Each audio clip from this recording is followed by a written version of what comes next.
నీకు బలమున్నప్పుడు, నీకు వయస్సున్నప్పుడు నేను నీకు కుమారుడిని అనుగ్రహిస్తే నీ బలము వలన, నీకున్నటువంటి శక్తి వలన నీవు కుమారుని కన్నట్లు అనిపిస్తూ ఉంటుంది.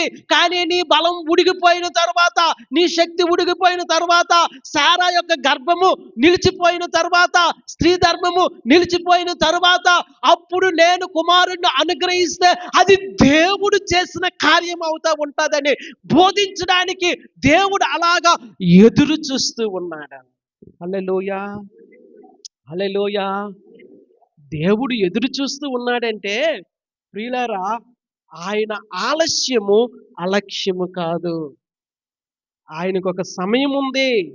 ఎన్ని సంవత్సరాలైనా అవనివ్వండి, ఎన్ని సంవత్సరాలైనా సాగనివ్వండి. ప్రియులారా, ఆయన వాగ్దానం చేశాడంటే ఆ వాగ్దానాన్ని ఆయన తప్పక నెరవేరుస్తాడు. ఇది మన